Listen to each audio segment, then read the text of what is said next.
Câmara de Cuiabá.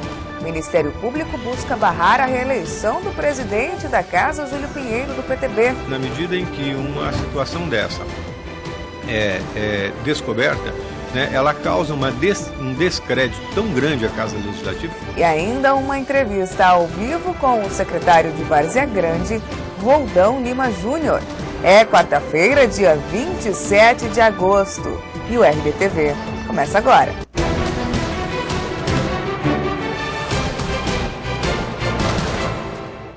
Olá, tudo bem? O presidente da Câmara de Cuiabá, Júlio Pinheiro, do PTB, foi reeleito na sessão extraordinária realizada na última segunda-feira, dia 25 de agosto, mas pode nem assumir. Isso porque o Ministério Público solicita o afastamento imediato do parlamentar acusado de suposto ato de improbidade administrativa. Entenda na reportagem. A chapa única montada pela Câmara de Cuiabá pode ter que ser remodelada por causa de uma ação judicial. Foi reeleito nesta segunda-feira, dia 25 de agosto, o presidente da mesa diretora da Câmara de Cuiabá, vereador Júlio Pinheiro.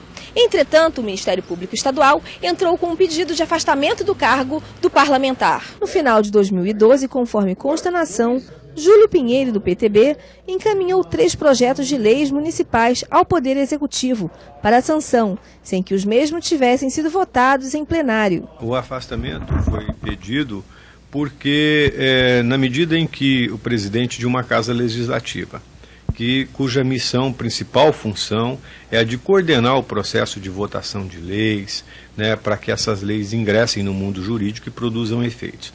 Na medida em que ele se afasta, ele deixa de fazer um processo legislativo, de coordenar um processo legislativo e faz promulgar uma lei sem que ela tenha sido votada pelos vereadores ou pelos deputados, no caso de uma assembleia, ele me parece que ele não tem idoneidade suficiente para continuar a administrar a casa. Para o promotor, a atitude é um risco para a democracia. E na medida em que uma situação dessa é descoberta, né, ela causa um descrédito tão grande à Casa Legislativa que, na minha opinião, né, quem faz isso não pode prosseguir à frente desse poder, porque ele não tem a credibilidade para continuar. Cada um dos poderes tem uma missão fundamental, eles têm as suas atribuições, né, e a do Legislativo é a de produzir leis, né, que disciplinem as relações entre as pessoas, né, e no caso da Câmara Municipal, leis de interesse do município, leis de interesse dos munícipes, né. Ele explicou como deve tramitar o processo. Nós pedimos uma liminar, que é uma medida em início de processo, né, cautelar, né. E nessas alturas o magistrado que atua no processo deve estar analisando, creio que dentro de poucos dias, 1, 2, 3 dias, ele deve estar proferindo a decisão. Todas as decisões judiciais são suscetíveis de recurso, né? Tanto se ele conceder como se ele negar, né? Aquele que se sentir prejudicado pode manejar um recurso para o Tribunal de Justiça e tem outros recursos depois que podem ser feitos. A chapa eleita teve como primeiro vice Haroldo Cusai, do Solidariedade. Caso seja mantida a medida judicial, ele irá assumir o biênio de 2015 e 2016. Toninho de Souza, do PSD, ficou na segunda vice-presidência. Já o primeiro secretário é o vereador Chico 2000, do PR, e o segundo secretário, Onofre Júnior, do PSB. E o ministro Og Fernandes, do Superior Tribunal de Justiça, reformou parcialmente a própria decisão e autorizou o retorno do deputado estadual José Riva, do PSD, à presidência da Assembleia Legislativa. Riva estava afastado do cargo há 1 ano e 3 meses. Na prática, o parlamentar volta a responder pelas questões administrativas e financeiras do Legislativo, que estavam sob o comando de Romualdo Júnior, do PMDB. Para a defesa, o social-democrata, que é candidato ao governo e teve o registro indeferido devido a condenações na Justiça, ganha argumentos para convencer o Tribunal Superior Eleitoral a reformar a decisão do TRE de Mato Grosso, que barrou a candidatura dele por 5-0. Em entrevista ao portal do Grupo RD News, o social-democrata afirmou que já esperava o resultado da decisão do ministro. Riva acredita que provavelmente retomará o posto na próxima sessão da AL. Mais informações em reportagem no portal do Grupo RD News.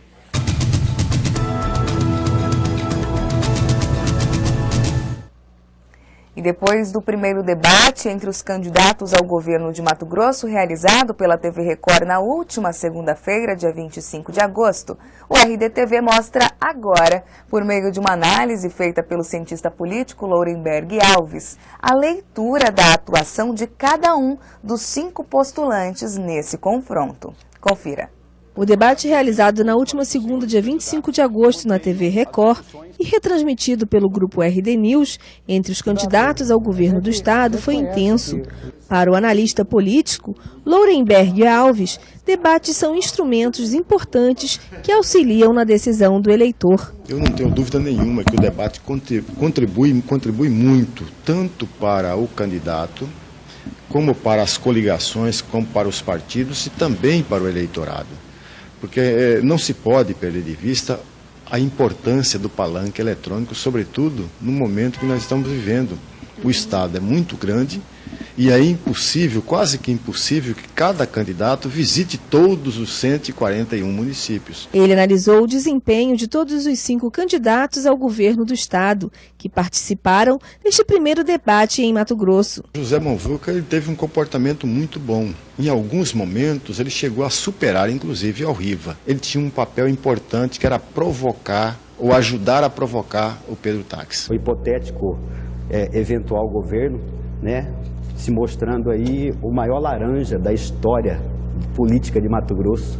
Laranja do Eraí, laranja do Piveta, laranja do Mauro Mendes, né? Então, a defesa do que o senhor faz do agronegócio, as pessoas precisam saber a natureza dessa defesa. O José Roberto, é a primeira vez que ele sai candidato a um cargo eletivo e é a primeira vez que ele sai, sobretudo, para a candidatura majoritária. Convenhamos, é difícil, a tarefa é muito difícil para alguém que não tem a experiência política, como é o caso dele. Não é justo que um Estado que é a nossa principal base de sustentação da economia, venha de produtos aqui, nós estamos aqui nessa produção de produtos primários para exportação, e nós não temos aqui uma política, essa política de tributação desses produtos. O Lúdio foi o que mais atacou, o que mais agrediu. Porém, há um detalhe que me chama muito a atenção. O Lúdio tem 2 grandes problemas que precisam ser resolvidos e aquilo no debate ficaram muito claros na minha cabeça. Muito claros. Qual que é o primeiro problema? É exatamente a questão, ele não sabe qual é a hora que ele é cabo eleitoral da presidente Dilma e qual é a hora que ele é candidato ao governo do estado. Ele não sabe fazer esse link. Ele não sabe fazer essa conexão e, não sabendo fazer essa conexão, ele atrapalha o seu próprio discurso, o seu próprio projeto e o seu próprio programa. Né? Um segundo problema que ele tem, ele não sabe lidar com o desgaste do governo Sival Barbosa. E não sabendo lidar com esse desgaste, ele não sabe dar a resposta devida. Aliás, teve um momento lá em que o Pedro Táxi perguntou a ele se havia como defender o atual governo, ele simplesmente perdeu as rédeas, perdeu o controle de si, ficou totalmente nervoso, né? E aí o Pedro Táxi ainda deu uma resposta meio irônica não, completamente irônica. O senhor se vende como candidato da coerência, chamou o Pagô de mafioso e agora tem ele como coordenador da sua campanha. O senhor se vende como candidato da transparência, mas até hoje não se sabe quem é o seu suplente de senador, porque há indícios de fraudes na ata da convenção de 2010 da sua chapa. Um problema, ninguém sabe quem é o seu suplente, nem o senhor diz quem é o seu suplente aqui. O senhor se vende como candidato da novidade, mas o senhor tem laços com o passado de Mato Grosso. Então não venha com esse discurso. Eu tenho maturidade, sei exatamente aquilo que está errado no atual governo, que terá que ser modificado. Eu peço desculpas ao candidato Lúdio se ele ficou nervoso, né? Porque deve ficar complicado defender este governo. Eu quero dizer a você, cidadão, nós vamos resolver o problema da saúde no estado de Mato Grosso.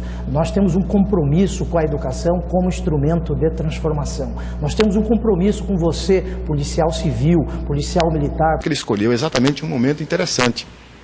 Quando ele passou a escolher os candidatos a fazer pergunta, ele não escolheu o Pedro Táxi. Escolheu exatamente no finalzinho do terceiro bloco e no quarto bloco. Por que isso? Por uma razão muito simples. Era exatamente o instante em que o Pedro Táxi não teria tantos espaços para ampliar a sua resposta. Foram tantas propostas que o senhor fez como candidato a senador e até agora nenhuma cumprida. Eu não vi uma ação concreta do senhor no interior do estado que tenha mudado a realidade de vida do povo de Mato Grosso. E, por sinal, eu tenho muita preocupação com quem vai assumir o Senado em seu lugar. Deveria explicar, inclusive, isso melhor. O Pedro Táxi, ele poderia ter um desempenho um pouco melhor pela sua experiência profissional. No entanto, ele não foi esse Pedro Táxi que poderia ser, mas não deixou a desejar, não. Tanto é verdadeiro que ele não caiu na arapuca que foi armado. Engraçado, cidadão. Você de Confresa, de Coniza, de Alto Taquari, de Água Boa, que está assistindo este debate, você do Vale do Cuiabá, está notando para que alguns candidatos aqui vieram. Nós temos que debater propostas para o Estado. Mas este foi somente o primeiro. Até as eleições, muitas frases de feitos e acusações devem vir a público. Afinal, todos almejam apenas uma vaga, a de governador de Mato Grosso. E durante encontro realizado na noite desta terça-feira, dia 26 de agosto, em Cuiabá, entre partidos que apoiam a reeleição da presidente Dilma Rousseff, do PT, o ministro de Relações Institucionais, Ricardo Berzoini, do mesmo partido, declarou que não haverá exclusividade no palanque em Mato Grosso. O petista destacou que os aliados que tiverem interesse em ceder espaço terão a presença da candidata. 9 partidos que fazem parte da Aliança Nacional marcaram presença no evento, incluindo lideranças do PT, PMDB, PROS, PCdoB, PR, PSD, PDT, PP e PRB. Em contrapartida, a candidata a vice da coligação Amor à Nossa Gente, Teté Bezerra, do PMDB, garantiu que o único palanque que Dilma irá subir será do candidato a governador Lúdio Cabral. A polêmica ocorre porque o PDT e o PP, apesar de integrarem a base aliada em âmbito nacional, estão na oposição aqui em Mato Grosso. Mais informações na reportagem de Larissa Malheiros, no portal do Grupo RD News. E confira agora a agenda dos candidatos ao governo para esta quarta-feira, dia 27 de agosto. Pedro Táxi, do PDT, realiza carreatas em Comodoro, Vila Bela da Santíssima Trindade, Pontes e Lacerda, Vale do São Domingos, Jauru, Figueirópolis do Oeste, Indiavaí e na reserva de Cabaçal. Termina a agenda de hoje com reunião em Araputanga. Lúdio Cabral, do PT, está em Porto Esperidião. Depois segue para Glória do Oeste, Mirassol do Oeste e São José do Quatro Marcos, onde realiza atos políticos. José Riva, do PSD, cumpre compromissos nesta quarta-feira em Várzea Grande, onde realiza visitas e se reúne com moradores do bairro Carrapicho. O Voca, do PHS, participa de reuniões com o Conselho Regional de Contabilidade e apoiadores. E finaliza a agenda de hoje com visitas aos bairros de Cuiabá. José Roberto, do PSOL, se reúne com moradores dos municípios de Barra do Garças, Primavera do Leste e Campo Verde. E após rumores de possível apoio ao candidato à presidência da República, Aécio Neves, do PSDB, o prefeito de Cuiabá, Mauro Mendes, que é presidente estadual do PSB, se defende e afirma que seguirá orientação do PSB nacional e vai apoiar a candidata Marina Silva. Esse possível mal-estar se deu após a participação do prefeito Mauro Mendes no ato pró-Aécio em Cuiabá, na última terça-feira, dia 19 de agosto. Mauro afirmou que nunca disse que pediria voto para Aécio, já que os filiados ao partido fizeram um acordo para apenas receber de braços abertos todos aqueles que estariam no palanque ao lado do candidato ao governo do estado, Pedro Táxi, do PDT. Mauro lembrou ainda que o discurso que teve durante o ato foi de estadista, representando o Executivo Municipal. Mais informações em reportagem no portal do Grupo RD News. E você não saia daí porque na volta temos uma entrevista ao vivo com o secretário de Várzea Grande, Roldão Lima Júnior, que acumula as pastas especial de gabinete, da Copa do município e de Serviços Públicos e Transportes. Eu convido você a participar desse bate-papo enviando, claro, o seu questionamento por meio do endereço tv.rdnews.com.br. Enquanto eu aguardo a sua participação, vamos a uma breve previsão do tempo. Em Cuiabá, apesar do clima ameno, o dia deve ser de céu aberto.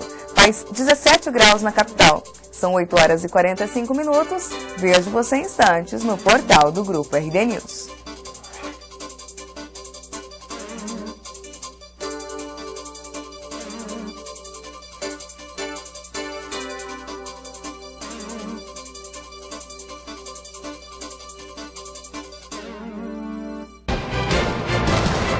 A Prefeitura de Cuiabá está trabalhando a todo vapor no projeto Novos Caminhos, o maior programa de asfalto da história da capital. É benefício para a nossa saúde, é qualidade de vida. Já são mais de 30 bairros recebendo asfalto de alta qualidade. A gente pode observar que agora eles estão caprichando, não é mais uma casquinha de ovo. Até 2016 serão 300 quilômetros de asfalto novo e 500 quilômetros de recapeamento. Prefeitura de Cuiabá, junto com o cidadão.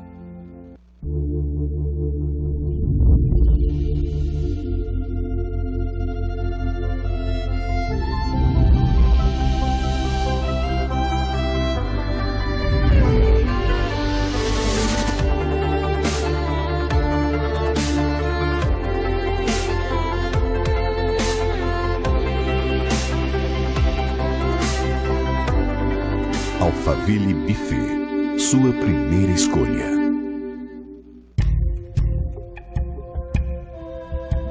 Você sabe onde seu filho pode brincar. Ele não. Evite os acidentes domésticos. Uma campanha Unimed Cuiabá. No mundo atual, a velocidade da notícia anda no tempo do próprio acontecimento. E você analisa, opina, busca, atualiza, onde quer que você esteja. A notícia tem que estar na sua tela, na palma da sua mão e onde você quiser. Um site de notícias só é completo quando você pode compartilhar, assistir e participar dos acontecimentos. RD News, RD TV e blog do Romilson. Jornalismo político e interativo. Leia, assista e opine. A Prefeitura de Cuiabá está trabalhando a todo vapor no projeto Novos Caminhos, o maior programa de asfalto da história da capital. Eu já moro aqui há 20 anos e nunca foi feito um trabalho desse aqui. Já são mais de 30 bairros recebendo asfalto de alta qualidade. E é um asfalto muito bom, não é aquela casquinha de ovo que nem se diz, não. Até 2016 serão 300 quilômetros de asfalto novo e 500 quilômetros de recapeamento. Prefeitura de Cuiabá, junto com o cidadão. Quer ver sua cidade melhorar? Mande uma mensagem para a Prefeitura. Instale em seu smartphone o Colab, um aplicativo gratuito que liga você aos gestores da cidade. Você pede melhorias, interage e recebe respostas dos órgãos públicos. Acesse www.colab.re. Suas ideias e o trabalho da Prefeitura vão se conectar. Prefeitura de Rondonópolis. Avançar é o nosso compromisso. De volta com a RDTV e ao lado do secretário de Várzea Grande, Roldão Lima Júnior, que responde pelas pastas de Serviços Públicos e Transportes e também da Copa no município. Lembrando que você pode colaborar com esse bate-papo enviando a sua pergunta por meio do endereço tv.rdnews.com.br, que eu estou no seu aguardo. Enquanto aguardo então a sua participação, vamos ao nosso bate-papo. Bom dia, secretário. Obrigada pela presença no RDTV. Bom dia, nós que agradecemos. Secretário, o senhor acumula duas pastas, acabei de falar, a de Serviços Públicos e Transportes e da Copa no município. Eu acumulava até pouco tempo a especial também de gabinete. Conversávamos antes de entrar durante o intervalo, como o senhor consegue dar andamento a todos os trabalhos, acumulando duas pastas tão importantes para o município? Na realidade, não é duas pastas, é uma pasta só. É a Secretaria de Serviços Públicos e Transporte, é uma secretaria com responsabilidade de atribuição para o setor de serviços públicos, que são os serviços essenciais, e o setor de transporte no município de Várzea Grande. Mas continua ainda respondendo pelas obras da Copa, até porque, como lá atrás nós exercíamos a função de secretário especial do gabinete e acompanhávamos as obras. Como a gente já tem um conhecimento mais aprimorado dessas obras, o prefeito achou por bem que nós continuássemos também acompanhando a evolução dessas obras, até porque essas obras hoje, elas impactam mais justamente na minha secretaria, que é a Secretaria de Transporte e a Secretaria de Serviço Público no município de Varza Grande. O que temos de novidades, então, em relação à Copa? A gente sabe que os trilhos do VLT têm sido instalados ali na FEB. Em que pé estamos? A FEB, inclusive, tem parte que está interditada. Me fala um pouquinho sobre isso, secretário. Na verdade, nós recebemos recentemente o pedido do consórcio VLT para uma interdição da FEB. Nós fomos contrário a essa interdição total, até porque vai se fazer 2 nichos de obras ali. Nós temos ali a primeira etapa, que é do zero até ali o viaduto Santos Tripolone, a segunda etapa do viaduto Santos Tripolone até a Ponte Velha, Ponte Júlio Miller. Nós então autorizamos essas 2 etapas dessas obras. Terminando essa primeira etapa, vai se interditar a parte de baixo para facilitar esse acesso. Mas elas estão bastante avançadas e são obras necessárias, é o que a gente havia cobrado lá atrás do governo do estado, são as obras de drenagem e de esgoto que está sendo feito na FEB. Até porque, com o assentamento definitivo dessas obras na FEB, não teríamos como fazer posteriormente essas obras que haviam até sido contempladas no próprio PAC. Então, houve ali um TAC, com a participação do Ministério Público, do Governo do Estado, através da Secopa e do município, para que o Governo do Estado fizesse essas obras independente do PAC. Porque o PAC até hoje nós não conseguimos licitá-lo. O PAC hoje está numa situação, os projetos aprovados, a gente tem algumas dificuldades com relação à Caixa Econômica, com a avaliação técnica profissional. Então é importante hoje as obras que estão sendo feitas ali naquele trecho da FEB. Além da drenagem na FEB, a gente também tem a instalação do próprio VLT, com a instalação dos trilhos. Como que está o andamento dessa instalação? Bastante avançado. Às vezes as pessoas se preocupam porque não vê efetivamente o profissional fazendo a instalação ali, mas o profissional que faz a instalação desses trilhos é o mesmo que produz, né, ali na sede do VLT, no aeroporto de Marechal Rondon. Ele tem que produzir ali essa situação de ferragem e depois instalá-las. Então, na realidade, elas não estão paradas, estão bastante avançadas. Eu acho que esse cronograma para dezembro, estágio que foi assinado entre a Prefeitura de Varza Grande, a Prefeitura de Cuiabá, o MP e o próprio Tribunal de Contas, ele vai dar para se cumprir no que tange até a Ponte Júlio Miller, no município de Varza Grande. Pelo menos a instalação em Varza Grande. Essa é a nossa esperança. Isso garante também o funcionamento do VLT? Uma coisa é você instalar os trilhos, outra coisa é você garantir o funcionamento dele. Olha, o funcionamento eu acho que não, mas qual é a nossa preocupação? Nós temos ali nessa região, nós temos 27% do nosso FEA. Né? 27% da receita total nossa está nesse trecho. Né? Até porque se você pegar a Marandraza, ela converge o Ulisses Pompeu FEB. Se você pegar a Doutor Paraná, 31 de março FEB. Então, todo o nosso trecho, ele se converge na FEB. Para você ter uma ideia, ali passa cerca de 8 mil veículos. Quando em pleno funcionamento, 8 mil veículos hora. Então é preocupante, nós precisamos resolver essa situação de trafegabilidade naquele trecho, porque está impactando negativamente na nossa receita e com relação à situação do próprio aeroporto. Tem a dificuldade, o estrangulamento ali com relação ao acesso do aeroporto de Marechal Rondon, que é uma porta de entrada maior que nós temos hoje do estado de Mato Grosso, não só de Varza Grande. Já que o senhor citou o aeroporto, era o próximo ponto a eu perguntar para o senhor como que estamos no andamento dessa obra, que é, na verdade, de responsabilidade da União, mas que está dentro do município. Como que tem sido esse trabalho de interlocução junto com os responsáveis por essa obra? Olha, nós temos hoje até essa facilidade, né? E o próprio consórcio VLT, a gente cobrava bastante, a gente precisa pontuar hoje. A gente tem hoje uma sintonia com o consórcio VLT, hoje tem uma diretoria que fala diretamente com a gente, com relação, sobretudo com relação às situações de intervenção, que vai impactar na vida do dia a dia da cidade. Com o aeroporto de Marechal Rondon também não é difícil, nós também temos essa facilidade de estar nos interagindo.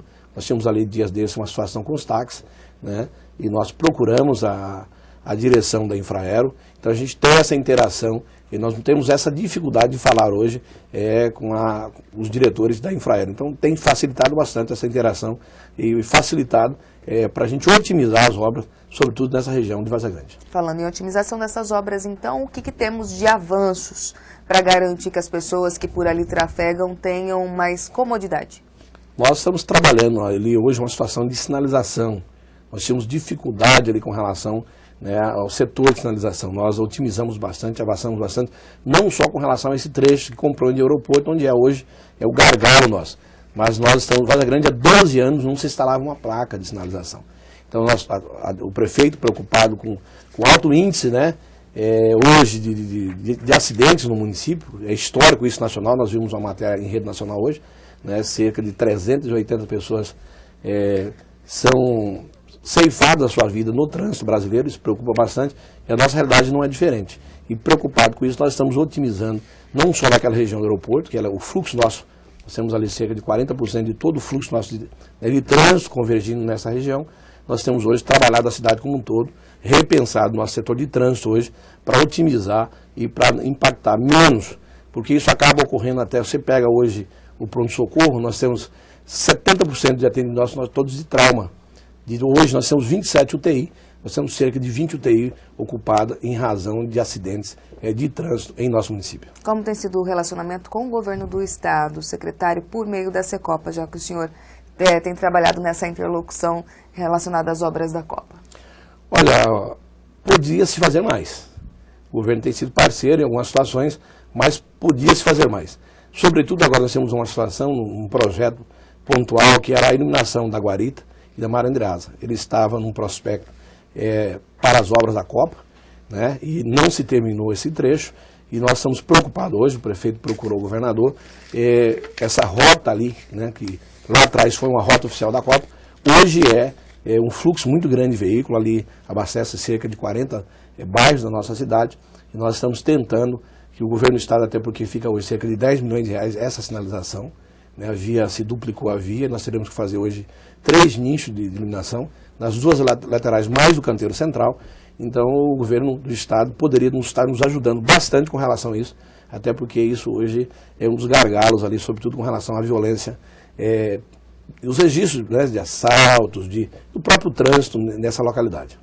Mesmo o PMDB do governador Silva Barbosa sendo o mesmo PMDB do prefeito Wallace Guimarães, tem tido essa dificuldade, houve esse afrouxamento das prioridades para Várzea Grande?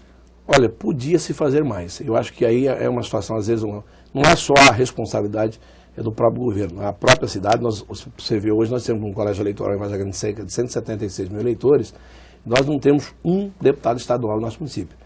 Nós chegamos a ter 5 deputados estaduais, então o município perdeu representatividade. O último deputado que nós tínhamos na Assembleia era o próprio prefeito Wallace, que é quem representava o município, e o deputado Campos Neto, que hoje é conselheiro. Então a cidade hoje está órfã de representatividade. Nós não temos um representante no parlamento e, em razão da escassez de recursos, né, a gente sabe como é trabalhado os recursos. Se você não tiver representatividade política para estar fazendo esse enfrentamento, para trazer para o município, então é uma situação de concepção da gente estar conscientizando da própria sociedade, da representatividade do município. Nós temos Rondonópolis, né, com cerca de 6 deputados estaduais, 3 federais, podendo ter agora até 3 senadores da República, então, e Várzea Grande, né, nós estamos perdendo em razão da nossa representatividade. Carlinhos do São Mateus, parabenizo o senhor pelos trabalhos desenvolvidos na cidade. Aproveito a participação do Carlinhos para perguntar para o senhor o que tem sido feito, de fato, para os serviços públicos e transportes na cidade. Na realidade, essa situação hoje, principalmente com relação à situação, que às vezes passa de percebido a questão de sinalização. Para você ter uma ideia, nós estamos hoje sinalizando cerca de 89 escolas no município de Várzea Grande. Elas estavam sem faixas de pedestres, sem sinalizações, de localizações, o trânsito como um todo. Era um caso, Várzea Grande. Nós temos mudado algumas ruas para otimizar o trânsito, temos tido resistência, a gente pede aqui, aproveita para pedir a paciência da sociedade, né? Nós estamos criando um sistema binário, né, de mão e contramão, até para otimizar esse trânsito. Foi feito um estudo de engenharia, nós temos equipe de técnicos profissionais fazendo essa avaliação ali rotineiramente, e o que não for positivo, às vezes a gente também tem a humildade de, né, voltar, recuar, o que for positivo a gente de estar avançando. Enfim, nós estamos otimizando várias frentes. A questão da coleta de lixo tem melhorado bastante, até em razão dos recaps, dos tapas-buracos que estão sendo feitos na cidade. Nós tínhamos um problema, um gargalo com relação a esse atendimento, até porque a gente tem um limite, né, de contratação de veículos, e se a gente não otimizar a trafegabilidade desses veículos, eles não chegavam a determinadas regiões. Enfim, precisa se fazer muito. Mas nós temos, o gargalo de tudo isso também é uma situação de receita. Eu comentava há pouco com uma colega sua, que nós temos ainda hoje um histórico de 80% de inadimplência no município. Né? Ao passo que Cuiabá arrecadou 87% do seu, às vezes do seu ISSQN, do seu IPTU, nós arrecadamos ali hoje somente 20%. Isso nos preocupa, até porque a prefeitura não é a casa da moeda, a gente precisa, né, a moeda que entra ali é justamente o imposto que a sociedade faz, para que a gente possa estar devolvendo em serviço à própria sociedade. E a contrapartida do governo não tem sido aquém daquilo que se espera? Até porque, historicamente, em 1986, nos anos 90, o município brasileiro recebia 22%, né, do bolo da receita total. O Estado recebia 38%. Então nós tínhamos aí, do próprio Estado, entre o Estado e o município, 60% da receita e 40% do governo federal. Hoje se inverteu. Né? O município recebe 12%, o governo federal tem 60%, e às vezes esse dinheiro que sai do governo federal não chega na ponta. Né? E a gente sabe que o cidadão ele não vive na nação. O cidadão vive no município, o problema está nas cidades. Secretário, para a gente encerrar nosso bate-papo, eu gostaria que o senhor falasse um pouquinho sobre o passe livre em Várzea Grande, que foi uma promessa do prefeito Wallace Guimarães, promessa de campanha, que ainda não foi implementada. Alguns estudantes chegaram a fazer manifestações requerendo o cumprimento desse compromisso. Como estamos nesse caso? O prefeito nos determinou que implementássemos a situação do passe livre para o ano que vem. Nós tínhamos retardado essa situação da implementação do passe livre até em razão do VLT, porque nós temos que fazer um estudo também com relação à situação de integração, até porque grande parte dos nossos alunos estudam em Cuiabá, né, sobretudo nas universidades particulares, na própria Universidade Federal e na rede estadual, que a rede estadual nossa é pequena, ela não atinge todos os nossos estudantes. Nós tínhamos retardado um pouco, provisionando um estudo para a implementação do VLT. Como o VLT vai demorar um pouquinho, a gente não tem, né, uma ideia específica, o prefeito nos determinou que a gente otimizasse a implantação do passe livre para o ano que vem, já no modal mesmo convencional, que seria no sistema de transporte coletivo, para depois fazer uma adequação em razão daí do funcionamento do VLT. Como que estão as conversas com as próprias empresas de transporte nesse sentido? Na realidade, é uma situação de política de governo. A empresa mas é uma situação de uma empresa só. Isso, na realidade, isso vai impactar mais na sociedade, até porque o passe livre, né, assim, ele vai ser pago, alguém vai pagar por isso. O estudante vai receber, né, mas isso vai depender mais da própria política do governo, da vontade do governo, do que das próprias empresas. Mas nós estamos fazendo um estudo para implementá-lo, pelo menos parte para a rede municipal, porque isso tem um impacto financeiro, mas vive uma dificuldade financeira hoje. Né? Isso vai impactar financeiramente no município, porque o município tem que pagar essa contrapartida. A empresa é quem menos sofre, do que ela vai receber de um jeito ou de outro, ela acaba recebendo.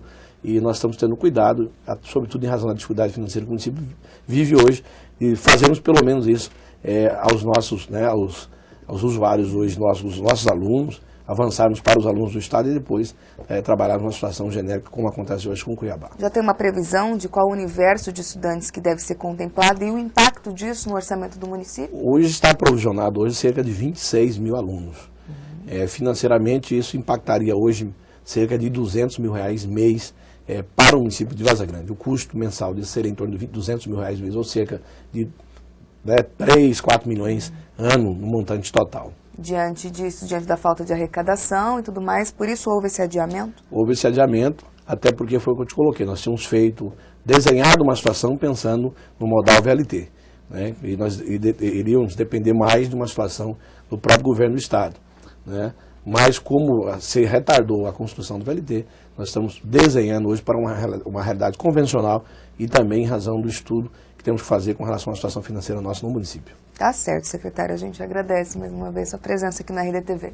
Nós que agradecemos, estamos sempre à disposição para levar à sociedade a informação, sobretudo a este órgão que tem credibilidade na sua informação de levar à sociedade como um todo. Obrigada. Bom, é isso. A edição desta quarta-feira vai ficando por aqui. Nos vemos de novo amanhã ao vivo, às 8h30 da manhã. Até lá.